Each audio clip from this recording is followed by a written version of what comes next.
So hey everyone guys, today we'll discuss about today's The Hindu. Okay. So let's get continue. First of all, our very first article, it is again CJP. Done. So Congress leaders detained after dharna at PM House. ठीक है.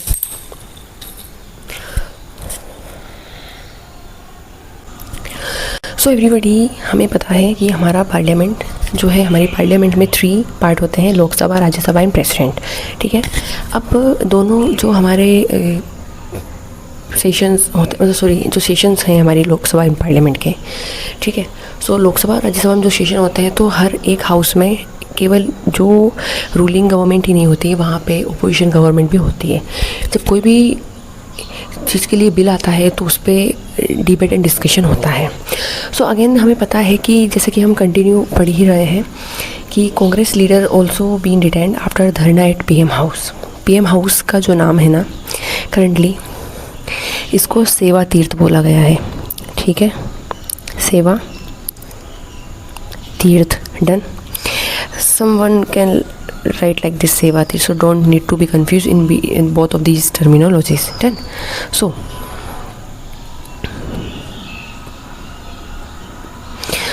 So Congress leader being detained. So who is leader of opposition? So leader of opposition जो हैं, writing in short, ये आप देख सकते हैं, Rahul Gandhi. Being detain by the police, तो पुलिस ने इनको भी डिटेन कर लिया है. ठीक है. So the principal opposition party the Congress. Congress से लीडर ऑफ अपोजिशन कौन है? राहुल गांधी. इनको भी अभी डिटेन किया है. On Tuesday took the leadership of the anti government agitation protesting against the spread of paper leaks and the seeking education reforms while with the leader of opposition in the Lok Sabha. ये कहाँ, कौन से house में है? क्योंकि house तो 2 है, लोकसभा भी है, राज्यसभा भी है. सो लोकसभा में. डन. सो राज्यसभा में लीडर ऑफ अपोजिशन है ये. तो ये भी वही पेपर लीक के बारे में, एजुकेशन में रिफॉर्म होना चाहिए, and again the union education minister Dharmendra Pradhan resignation. So ये सारा कुछ है, तो इनको भी डिटेन कर लिया है. Thousands regroup at CJP protest site after crackdown. Let's read about it.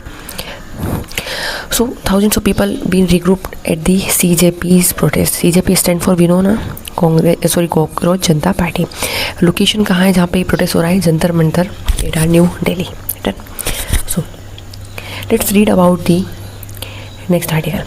Toxic gas kills 20 in the Sikkim tunnel efforts on the save 5 workers. मतलब होता क्या है, सिक्किम में एक टनल जो कि हमें ओवर द स्क्रीन दिख रही है, यहाँ एक टॉक्सिक गैस लीक हो जाती है और उसके कंटेंट में आने से यहाँ पे 20 लोगों की यहाँ पे डेथ हो जाती है, जबकि 5 वर्कर्स ऐसे हैं जिन्हें रेस्क्यू कर लिया गया है. Done. Let's read about the article. So sudden release of the suspected methane gas यहाँ पे एवरीबडी लीक होती है. लोकेशन है हमारी सिक्किम, यहाँ पे एक टनल है, उसमें 20 वर्कर्स यहाँ पे जो वर्क कर रहे थे उनकी डेथ हो जाती है. 5 को रेस्क्यू कर लेते हैं. ठीक है. सो अंडर कंस्ट्रक्शन टनल है ये, national hydro electric power corporation NHPC के अंडर में. Teesta state 6 hydro electric project यहाँ पे, क्योंकि पता है तीस्ता एक रिवर भी जो सिक्किम में फ्लो होती है. ठीक है. सिक्किम हमारा नॉर्थ ईस्टर्न स्टेट है. सिक्किम की कैपिटल क्या है? गैंगटॉक. क्या है? गैंगटॉक. ये वनडे एग्जामिनेशन में आपसे पूछा जा सकता है. डन. सो ये बेसिक चीज़ हमें याद रखनी है. सो यहाँ पे एक अंडर कंस्ट्रक्शन वर्क चल रहा था और यहाँ पे इतने लोगों की डेथ हो जाती है.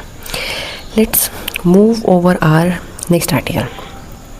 सो हमें पता है अर्लियर, ये पहली बार तो हो नहीं रहा है, पंजाब में फार्मर्स ने प्रोटेस्ट किया, पहले भी किया, अब वापस किया. सो इसका जो ये आर्टिकल है, डन, ये हम इसको पूरी तरह, इसको हम एक बड़े पेज पे पढ़ते हैं. ठीक है. एक बड़े पैमाने पे पिक्चर इसकी देखते हैं.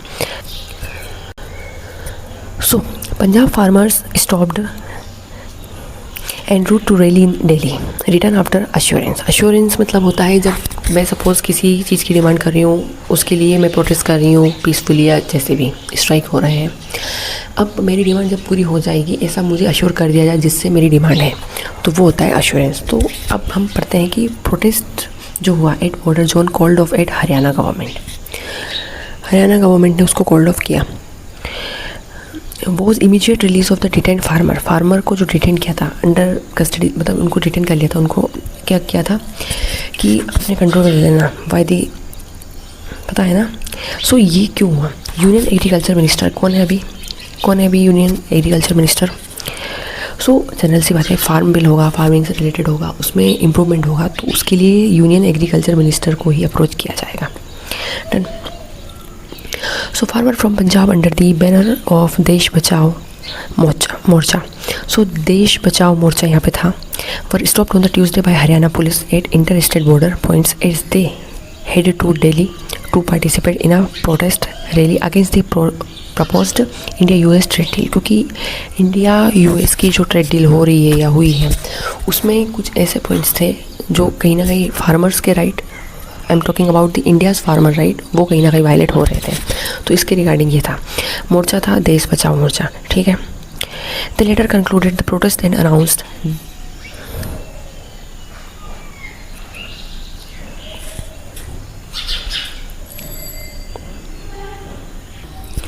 सो लेटर ये चीज़ कंक्लूड की गई, the protest and announce their return after securing an assurance from the Haryana government that the demands would be taken up with the centre.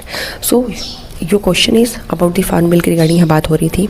Farmers ने पहले भी यहाँ पे प्रोटेस्ट किया है, तो अभी इसको रोक दिया क्योंकि इनको अश्योर कर दिया गया जो इनकी डिमांड थी, ठीक है। अब causing the hardship, so it is not our cup of tea that we'll again and again read about, क्योंकि फार्म बिल्स जो है पहले भी रहे हैं। If you guys want, so I'll made a session about the farm bill in depth, okay? हमने हमारे परसों वाले आर्टिकल में भी देखा, कल वाले में भी देखा कि एमपी की जो असेंबली है उसने यूसीसी बिल पास कर दिया। यूसीसी मीन्स होता है uniform civil code. Under article 44 आता है, ये बोलता है कि ऑल जितने भी लॉज हैं रिगार्डिंग द मैरिजेस, ठीक है, marriages and divorces to and जितनी भी चीज़ें हैं, so no matter you are from the Muslim community, Hindu community, Christian community and Persian any community you are belonging to, but all the law rules and regulation would be applied same. If you are doing marriage you have to be registered it, if you are giving the divorce you have to also register this. So MP assembly ने पास कर दिया UCC का bill, मतलब MP में, मतलब मध्य प्रदेश में uniform civil code लाने के बारे में यहाँ पे बात की है। After implementing this particular uniform civil code means सभी कम्युनिटी के लिए ऑल मैरिजेस हो, डाइवोर्स हो, या कोई भी लिविंग में भी रह रहा हो तो उसको चीज़ें रजिस्टर करानी होगी। ये चीज़ें होती हैं, या जो भी उस पर्टिकुलर डिफरेंट स्टेट में क्या क्या चीज़ें चल रही हैं उन सभी को कंसिडर किया जाएगा। सबसे पहला जो स्टेट है वो है everybody Goa.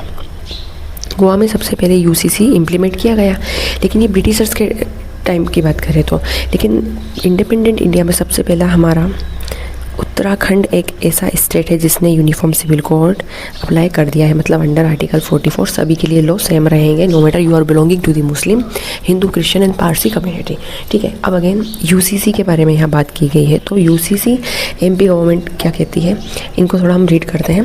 So the Madhya Pradesh legislative assembly on Tuesday pass the bill to introduce a UCC in the state amid protest by the Congress legislator who demanded that the draft legislation be refer to a select panel. Select panel को जाना चाहिए।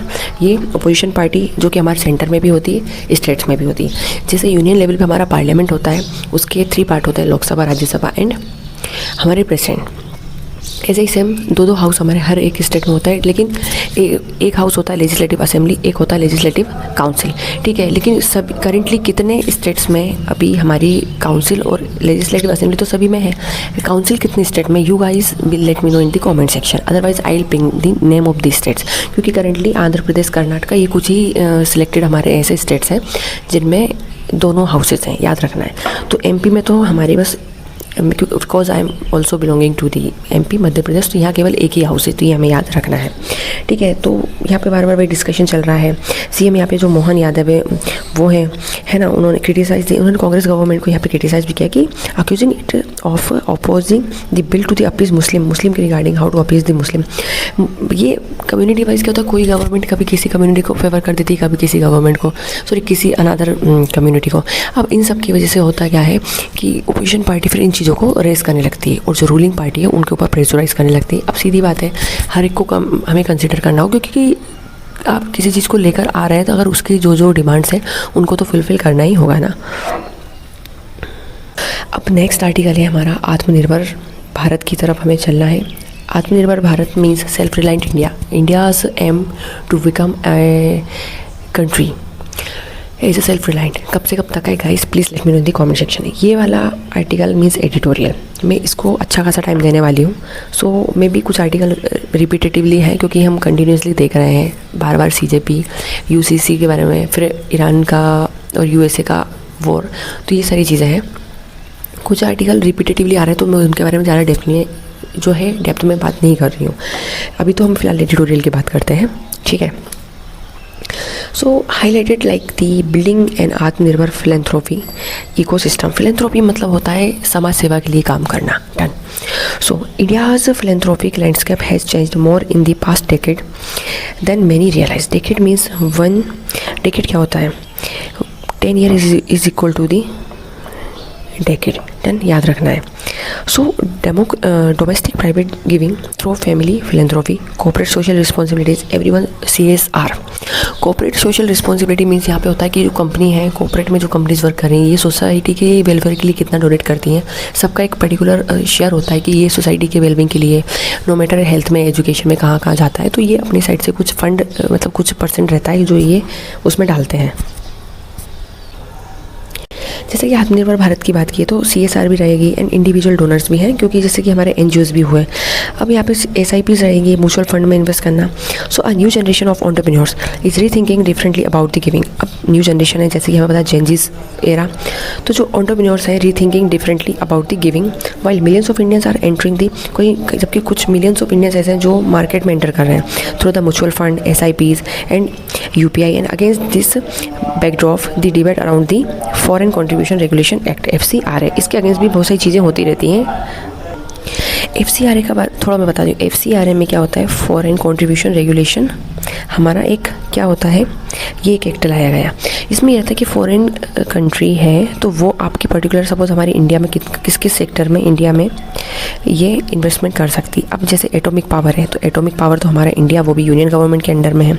Railways हो गया है ना, ये कुछ हमारे ऐसे प्रोडक्ट होते हैं जो कि केमिकल प्रोडक्ट्स हुए, तो इन सभी में हमारी यूनियन गवर्नमेंट का रहता है मतलब मेन रोल।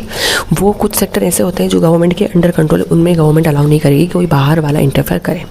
तो FCRA क्या होता है, बाहर से कुछ फंड आता है, जैसे कुछ NGOs हुए। अब हमें बाद में पता चलता है कि suppose some NGOs are involving in the illegal activities and they are funded by the under the FCRA's regulation, क्योंकि बाहर से फंड आएगा तो इंडिया की सिक्योरिटी, इंडिया की स्कीम्स के लिए, इंडियन गवर्नमेंट के लिए, इंडिया की सॉवरेनिटी को ये वायलेट कर सकती है। तो इसलिए गवर्नमेंट कुछ हद तक चीज़ों को रेस्ट्रिक्ट करके रखती है।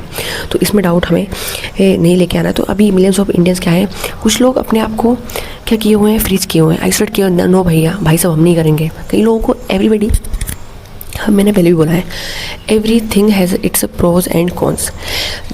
how much you are aware about the things, then it is a good thing for you. But some of the people, they don't have still not access of the keypad 2। आज भी ऐसी country हमारी कई countries में, even हमारे India में भी कई चीज़ों का एक्सेस नहीं है प्रॉपर्ली। तो जब तक चीज़ें रीच ही नहीं होगी, लोगों को उनका यूजेस नहीं होगा, तो how could people get understand the things which are running in our society, in our world, in our surroundings, है ना। तो ये चीज़ भी इंपॉर्टेंट हो जाती है। तो हमें सेल्फ रिलायंट बनना है, ठीक है। बेटर नॉट टाइटर रेगुलेशन, तो यहाँ पे बहुत बोलते हैं कि कुछ हद तक हमें चीज़ों को लिबरेट करना होगा, टाइट रेगुलेशन नहीं रखना होगा, ठीक है। The newly launch FCRA 2.0 platform offer a real opportunity to simplify compliance and the move toward risk based supervision. तो मतलब अभी FCRA का 2.0 भी आया है, तो इसमें ये कि हमें कुछ हद तक तो रिस्क बेस्ड सुपरविजन करना ही होगा, हमें अब आगे आना होगा, ठीक है। अब ये वापस से एक एडिटोरियल आ जाता है कि अभी मैंने आपको परसों इसके बिफोर उसके मैंने आपको कुछ आर्टिकल बताए थे, तो उसमें हमने बताया इंडिया और UK की डील होती है जो कि सीटा agreement, comprehensive economic and trade agreement. तो ये जुलाई 15 को हो चुका है। UK सीटा रिप्रेजेंट करते हैं one of the most wide ranging trade agreement concluded by India in recent years, align with the broader India UK vision 2035 का इनका टारगेट है। The CETA seeks to deepen cooperation across the trade technology, वही climate technology trade innovation agreement reflect the growing maturity of the India-UK economic partnership होगा and provide a strong institutional framework for the expanding trade and investment. So both of the countries have further set a target to doubling bilateral trade में $100 billion 2030 तक। हमें दोनों bilateral मतलब होता है दोनों country, India UK है तो दोनों कंट्री bilateral, इनका कितना इन्वेस्टमेंट रहेगा टारगेट है कि 2030 तक बायलैटरल ट्रेड यहाँ पे डबल करना है $100 बिलियन में। An objective that now appear more achievable with the new institutional framework in place. अब बार बार चीज़ें मैं रिपीट करूँ कोई मतलब नहीं है। तो यूके सीटा रिफॉर्म करेंगे, भाई हमारा ट्रेड को लिबरेट करेंगे। वाइल इंडिया का मेक इन इंडिया एम भी है। डिजिटल इंडिया 2015 में चीज़ों को डिजिटलाइज किया। फाइनेंशियल इंक्लूजन क्या होता है, ये एक इकोनॉमी का टर्म है। Everybody if you are known about this term, so please let me know in the comment section, otherwise I'll ping this out, okay? So again वही चीज़ है। तो आई डोंट थिंक कि मुझे चीज़ों को बार बार वही रिपीट करना चाहिए। ये कुछ टेक्स्ट एंड कॉन्टेक्स्ट है हमारा, तो इसको हम पढ़ते हैं। Numbers of the dengue cases record in the Delhi में सीजेपी का प्रोटेस्ट चल रहा है। ओपोजिशन पार्टीज़ जो हैं क्वेश्चन रेज कर रही हैं, ठीक है। एंड और जंतर मंतर लोकेशन है ना, जंतर मंतर। सोनम वांगचुक जो है प्रोटेस्ट पे, हंगर स्ट्राइक पे थे। सफदरजंग हॉस्पिटल राइटिंग इंश्योर इस पे थे। मेदांता में शिफ्ट करने का हो गया इनका। तो वही चीज़ मैं बार बार पढ़ाऊँ, कोई सेंस नहीं है, टाइम वेस्ट होगा मेरा भी आपका भी। सो एवरीबडी ये ज़रूर है कि डेंगू के केसेस बढ़ रहे हैं, और सीधी बात है रेनी सीजन है, तो ये चीज़ें तो viral infection, bacterial infection, algal Bloom होना, तो ये सारी चीज़ तो है। एनवायरनमेंट में कुछ चीज़ें नेचुरल हैं, इनको आप नहीं रोक सकते। हाँ, आप इनको कुछ हद तक प्रिवेंट कर सकते हैं, कुछ स्कीम्स ला सकते हैं। बाकी आपको क्या करना होगा, अपने आप को आइसोलेटेड रखना होगा, प्रॉपर हेल्थ हाइजीन मेंटेन करना होगा, ठीक है। हमारे सस्टेनेबल डेवलपमेंट गोल बता दूँ, ठीक है। सो हाइजीन मेंटेन करने वाला कौन सा हमारा सस्टेनेबल डेवलपमेंट गोल, जो कि टोटल 17 है। 2015 में ये आए थे, 2030 तक इन्हें कंप्लीट करना है। तो कौन सा हेल्थ एंड हाइजीन के बारे में बात करता है, you will guys let me know in the comment section, ठीक है। नेक्स्ट है rise in the share of the civilian casualties in the Russia Ukraine war. कब से 2022 से ये वॉर चल रहा है, अभी भी नंबर्स ऑफ कैजुअलिटीज़ यहाँ पे बढ़ रही हैं, क्योंकि amidst the Russia Ukraine war is gone on going. तो रशियाज प्रेसिडेंट व्लादिमीर पुतिन, जो कि इंडिया के अच्छे फ्रेंड रहे हैं, ठीक है। तो इधर US Israel attacks over the Iran, ठीक है। वहाँ हूती का चलता रहता है, कहीं लिबनन के आसपास की लोकेशन, ठीक है। कहीं हमारा अफ्रीका कॉन्टिनेंट में हंगर्स चल रहा है, कहीं वहाँ पे अभी लास्टली हमने देखा कि वहाँ कौन सा एबोला वायरस का आउटब्रेक अफ्रीका, वो भी कॉन्गो बेसिन के आसपास बहुत ज़्यादा फैल रहा है, वो देखना है। Everybody Congo basin is important with respect of your map. Surrounding countries, the river flowing surrounding of the Congo basin, it is also important, क्योंकि इबोला वायरस तो आउटब्रेक हो ही रहा है, कैजुअलिटीज़ की भी बढ़ रही हैं, कितने रेस्क्यू हो रहे हैं, कितने मतलब हेल्थ एंड हाइजीन मेंटेन किया है, तो ये सब भी इंपॉर्टेंट है। नेक्स्ट है fertiliser subsidy spend by centre financial year 2026-27 till July 13। तो फर्टिलाइजर सब्सिडी कितनी स्पेंड की जा रही है बाय दी सेंटर, इसके बारे में थोड़ा पढ़ लेते हैं, क्योंकि ये आर्टिकल थोड़ा न्यू है। सो 70,709 crore till July 13, so making up 39.9% of total allocation of 1.77 lakh crore for the year.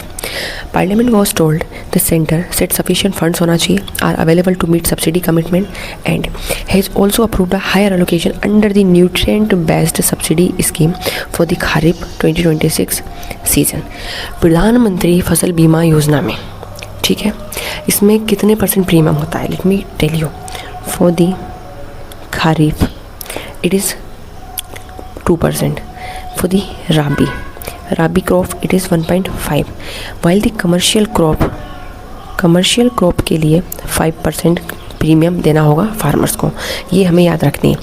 प्रधानमंत्री फसल बीमा योजना scheme came into being in which year? Guys, you will let me know in the comment section. तो 4-5 question मैंने पूछ लिए हैं for the day.